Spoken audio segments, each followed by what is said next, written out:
사무엘상 29장 1절 51절까지 말씀. 블레셋 사람들은 그들의 모든 군대를 아벡에 모았고 이스라엘 사람들은 이스라엘에 있는 셈 곁에 진쳤더라. 블레셋 사람들의 수령들은 수백 명씩 수천 명씩 인솔하여 나아가고 다윗과 그의 사람들은 아기스와 함께 그 뒤에서 나아가더라. 블레셋 사람들의 방백들이 이르되 이 히브리 사람들이 무엇을 하려느냐 하니 아기스가 블레셋 사람들의 방백들에게 이르되 이는 이스라엘 왕 사울의 신하 다윗이 아니냐. 그가 나와 함께 있은지 여러 날 여러 해도 돼 그가 망명하여 온 날부터 오늘까지 내가 그의 허물을 보지 못하였노라. 블레셋 사람들의 방백들이 그에게 노한지라. 블레셋 방백들이 그에게 이르되 이 사람을 돌려보내어 왕이 그에게 정하신 그 처소로 가게 하소서. 그는 우리와 함께 싸움에 내려가지 못하리니 그가 전장에서 우리의 대적이 될까 하나이다. 그가 무엇으로 그 주와 다시 화합하리이까? 이 사람들의 머리로 하지 아니하겠나이까?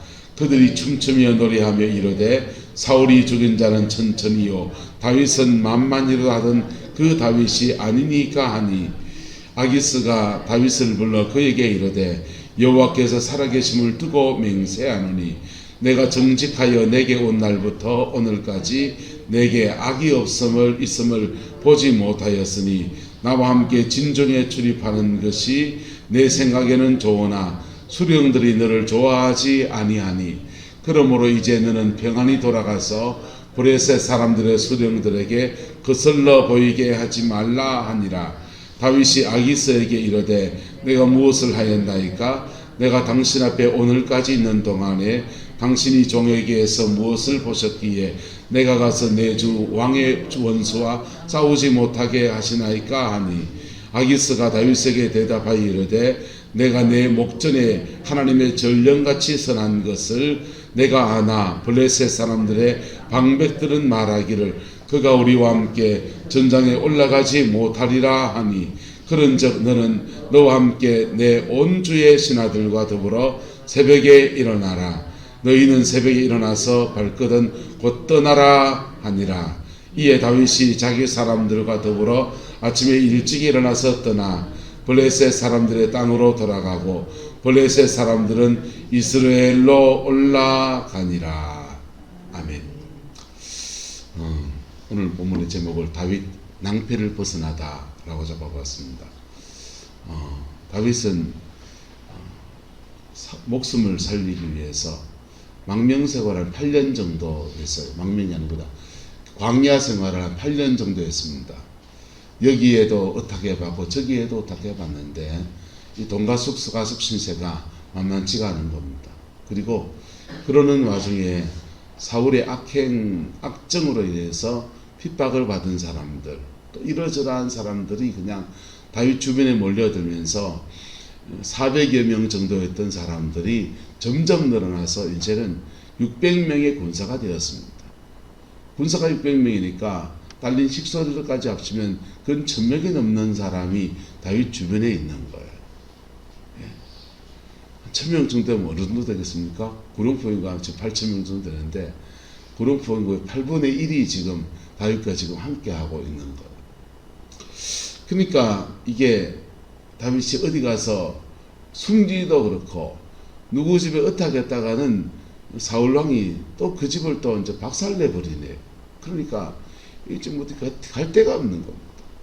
그래서 망명을 간 것이죠. 블레셋 땅 아기스 왕에게 망명을 갔는데 두 번째 망명을 갔습니다.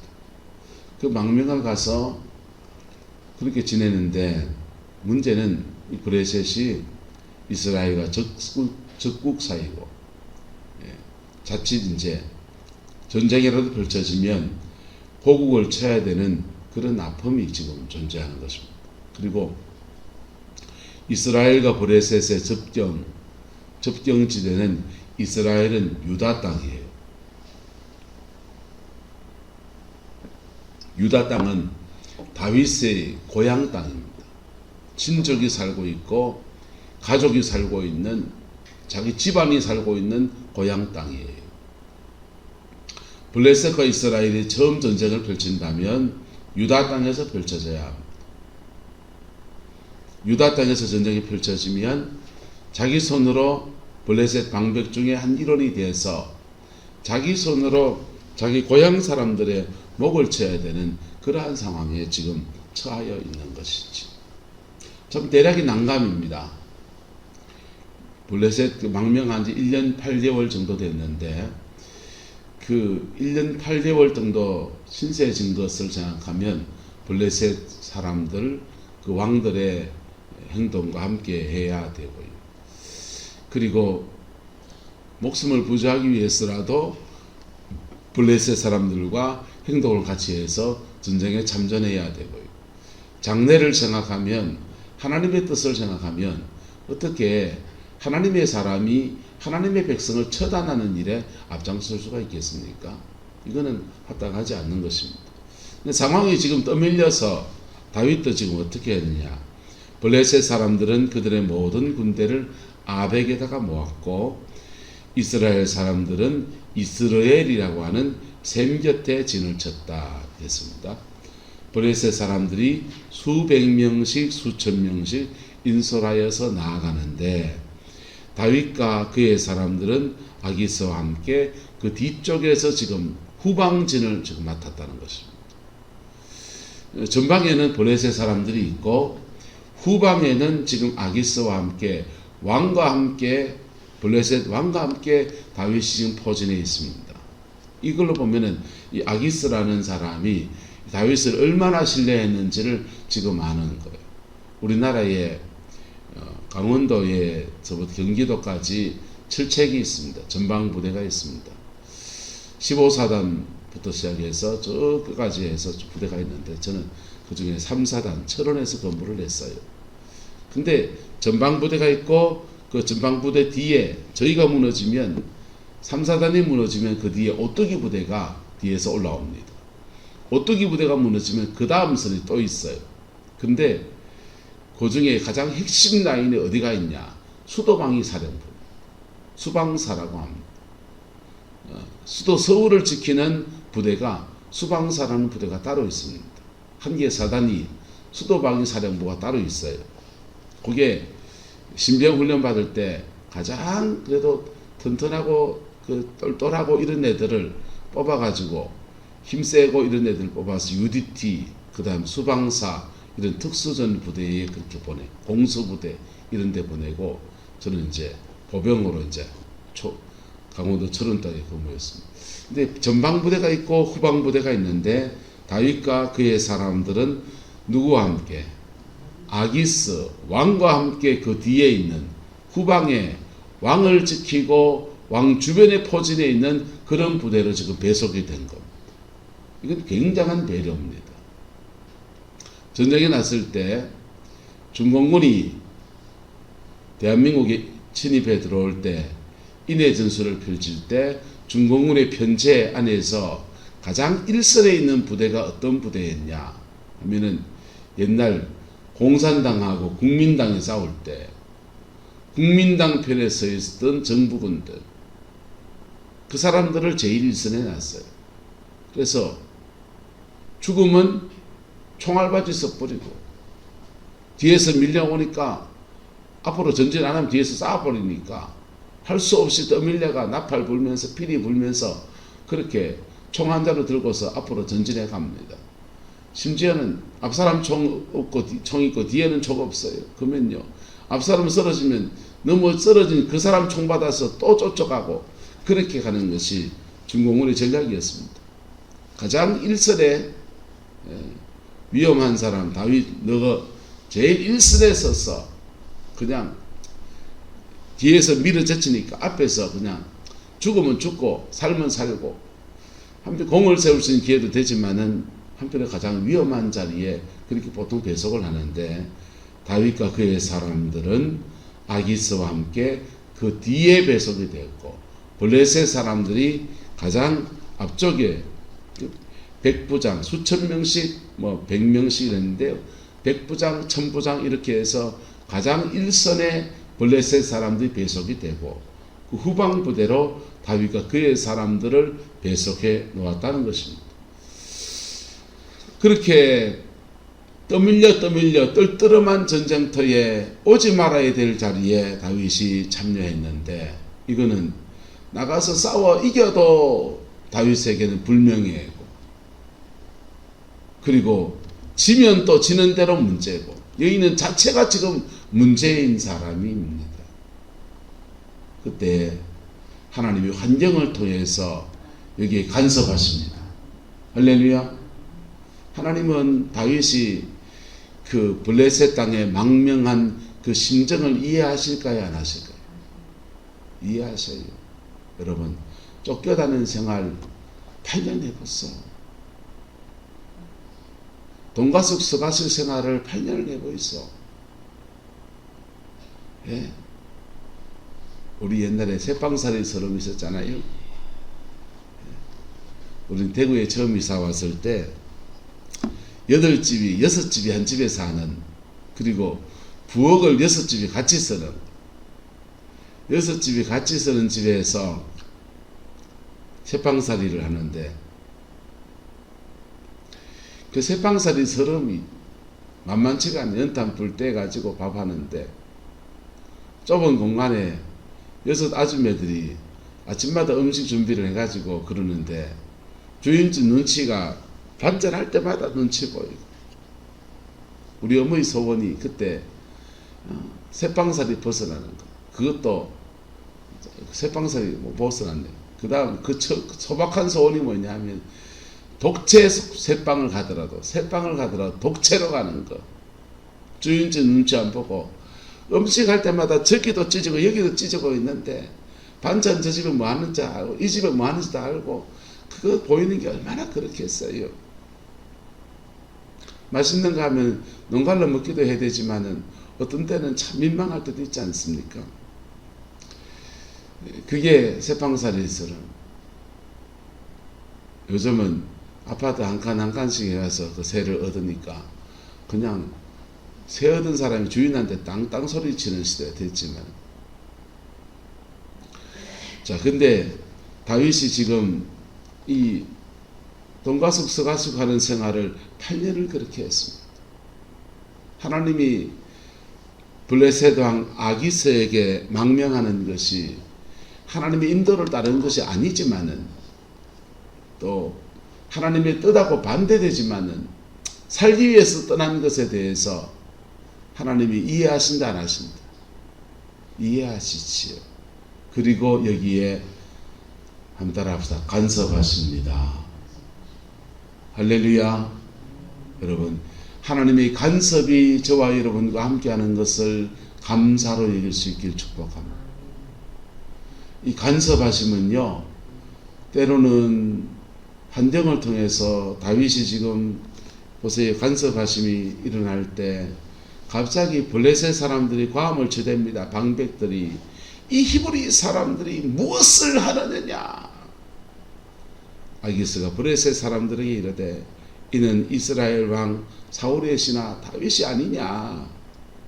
그가 나와 함께 있은지 여러 날 여러 해로되 그가 망명하여 온 날부터 오늘까지 내가 그의 허물을 모았다 보지 못했다. 나는 이 사람 신뢰한다. 왕은 그러고요. 블레셋 사람들은, 그 지도자들은 그에게 노하면서 그에게 말합니다. 이 사람을 돌려보내세요.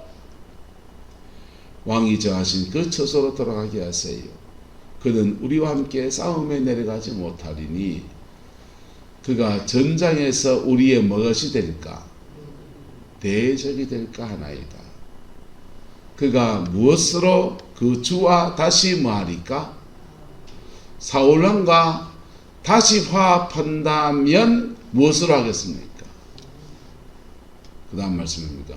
이 사람들의 머리로 누굽니까? 내 대가리 가지고 하지 않겠냐 이 말입니다. 내 대가리 끊어서 사울왕과 화합하지 않겠냐.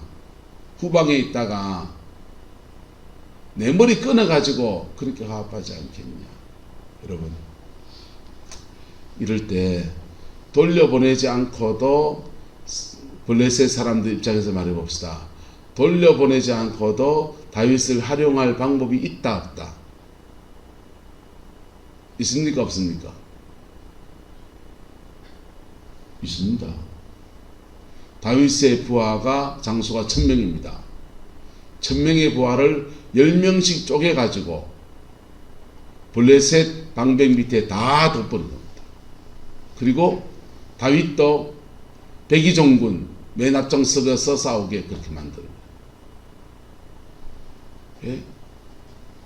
수만 명이 지금 모였는데 다윗의 부하들을 10명씩 15명씩 쪼개가지고 블레셋 방백바다 배속해가지고 무더기로 두지 않고 분산해버려요. 그리고 중공군이 쳤는 것처럼 맨 앞에다가 딱 배속해놓고 뒤에서 물어붙여가지고 앞으로 나가지 않으면 안 되도록 최선봉에 서도록 그렇게 하는 방법도 있어요. 근데 참 이상하게도 하나님이 그 머리털 하나까지 지키시는 하나님께서 이 사람들이 말하는 무엇입니까? 왕이 그에게 정하신 그 처소로 마게 하소서, 가게 하소서. 그는 우리와 함께 싸움에 내려가지 못하리니. 너무 좋잖아요. 지금 다윗은 지금 낭패로 왔는데 지금 이러니까 아마 이 입이 이에 걸리는 건데, 다윗은 연기력이 뛰어난 사람, 연예인 기질이 있는 사람. 지도자는 연예인 기질이 좀 있어야 된다. 속이 부글부글 타도 으스으스 사람들 만나고, 예? 앞에서 하는 말하고 뒤에서 말 좀 달라도 아이씨 뭐 뒤에서 뭐 쪽팔려서 어떤 몰라도 앞에서는 웃으면서 너무 수고하셨다고 그렇게 좀 말해야 된대요. 다윗이 그런 기질이 강한가 봐요. 다윗은 뭐라 그러냐? 자, 내 생각에는 네가 함께는 좋겠지만은 수령들이 너를 좋아하지 아니하니, 그러므로 이제 너는 평안히 돌아가서 블레셋 사람들의 수령에게 거슬러 보이게 하지 말라 하니라. 다윗이 뭐라 그럽니까? 네, 알겠습니다. 이렇게 하지 않고 아기스에게 이르되, 내가 무엇을 하였나이까?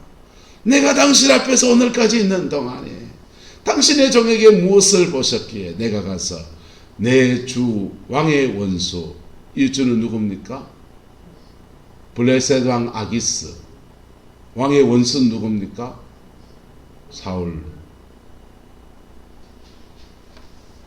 사울 왕과 싸우지 못하게 하시나이까?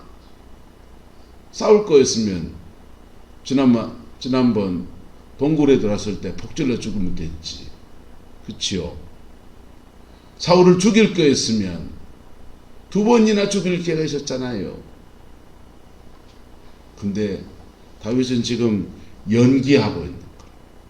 아주 그냥 액션을 취하면서 그냥 막 말하는데 블레셋 왕이 홀딱 넘어갑니다. 그리고 뭐 이렇게 얘기해서 새벽에 일어나서 밟고 떠나라 그랬고, 다윗은 자기 사람들과 더불어 아침에 일찍 일어나서 떠나서 블레셋 사람의 땅 라기스로 돌아가고, 블레셋 사람들은 이스라엘 골짜기로 올라가서 그 전쟁이 한판 펼쳐지고, 길보아 전투에서 그들은 블레셋은 승리하고 다윗은 사울왕은 죽임을 당하는 것으로 그렇게 끝을 맺습니다. 여러분, 하나님의 선한 간섭하심 저와 여러분들 가운데 이루어질 때 그것을 잘 받아들일 수 있기를 예수 이름으로 축복합니다. 이게 다윗에게는 선한 간섭하심인데요. 여러분, 하나님의 간섭하심은 감동, 감화, 꿈, 선지자 강단 이런 것들, 계시적인 것들로 간섭하실 때도 있고요. 계시적인 것으로 간섭하실 때는 손해는 없어요. 마음이 좀 찝찝하고 평강이 좀 깨지고, 내가 지금 이래 안 되는데 이래 있어야 안 되는데, 은혜를 회복해야 되는데, 이런 마음의 감동함들이 일어난다.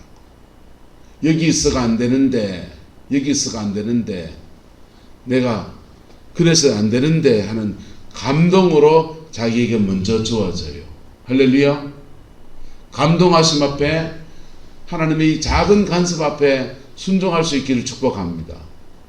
그러면 감동하심을 통해서 간섭을 받으면요, 딴 사람들은 몰라요.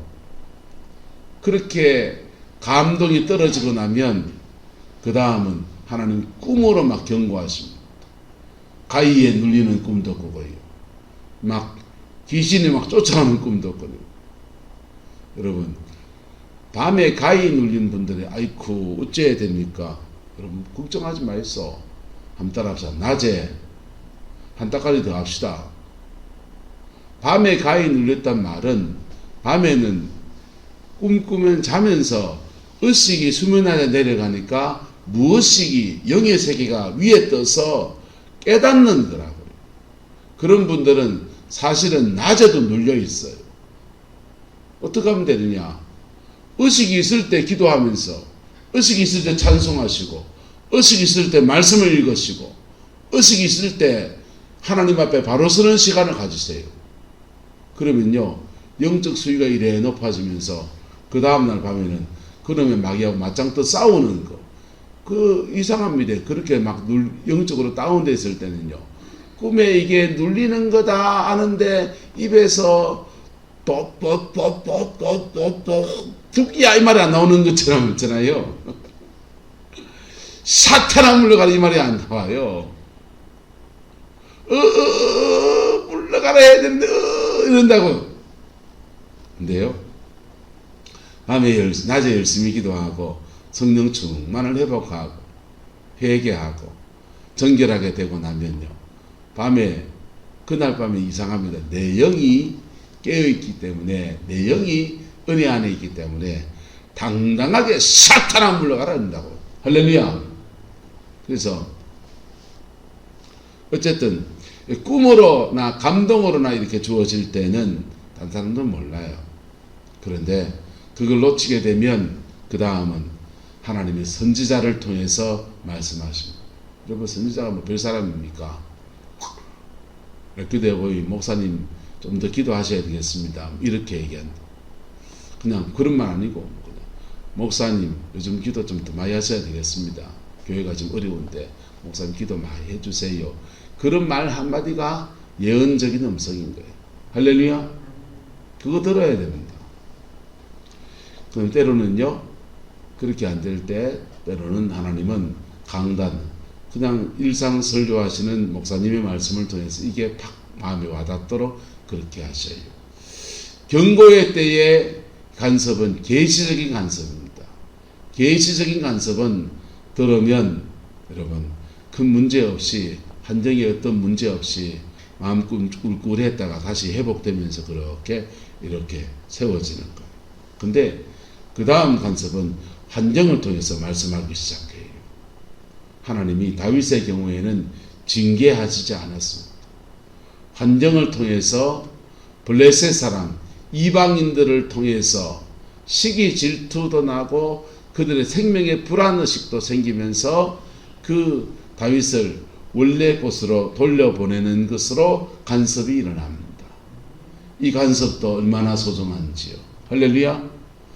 이걸 넘어서면요, 우리가 더 깊이 들어가게 되면, 더 멀어지면 징계가 오는 거예요. 뭐가 온다고요? 징계. 징계는 작게 시작해서 점점 커져요. 징계가 올 때쯤 되면 여러분 기도 양을 2배를 늘려야 돼요. 유턴에 가려면요, 차를 멈춰 세워야 되고요, 돌려야 되고요, 온 만큼 되돌아가는 수고가 필요한 거예요. 2배의 힘이 걸려요. 떨어지는 것을 다시 날아오르게 하려면요, 떨어지는 그 힘에 반해서 2배의 추진력이 또 올라가요. 징계로 하나님이 간섭하시면 작게 시작해서 점점 더 그 징계는 커져요. 그래서 이때는 하나님 앞에 깊이 나와야 합니다. 할렐루야. 깊이 나와야 합니다. 이 징계는 몸이 아플 수도 있고요. 예, 자녀의 문제가 생길 수도 있고요. 재정적인 어려움이 오기도 하고요. 예, 환경 안에서 사람들한테 여러 질타를 받기도 하고요. 수많은 일들을 하나님은 온 환경을 통해서 움직일 수 있어요. 왜?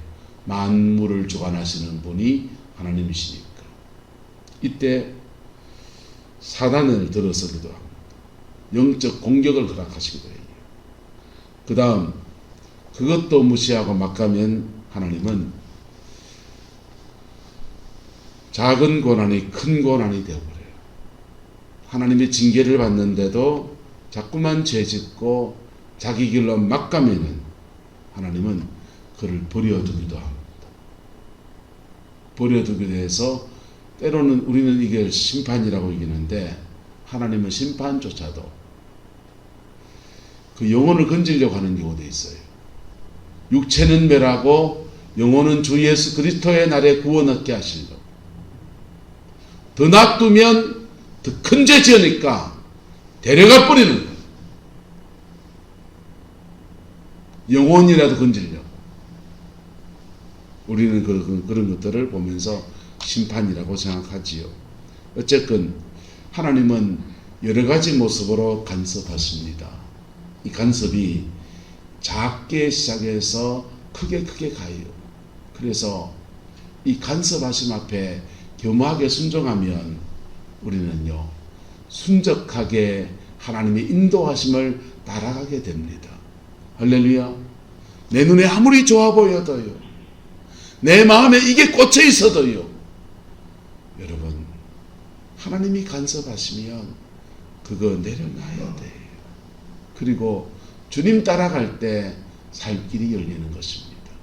그 복이 저와 여러분의 가정과 삶의 자리 안에 함께하게 되기를 예수님의 이름으로 축복합니다. 우리 잠시 묵상해 볼까요? 지난날 하나님의 간섭하심을 놓쳤던 거 있으면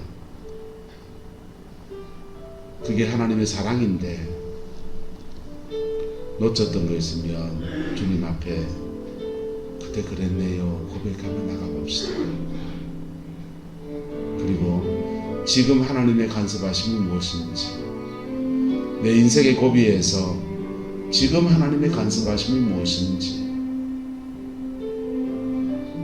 하나님 앞에 고백하며 네 간섭하심 앞에 내가 어떻게 반응했는지를 주님 앞에 고백하며 나갑시다.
좋으신 아버지, 우리 인생을 선하게 이끌어 가시는 하나님의 인도함을 신뢰하고 아버지 감사를 드립니다. 때로는 하나님의 인도하심, 이 간섭하심을 우리가 얼마나 거부하였는지, 지난날 우리의 어리석은 모습들을 주의 십자가 앞에 내려놓고 오늘 간섭하신 하나님의 음성과 하나님의 인도하심 앞에 순종하며 나가기를 결단합니다.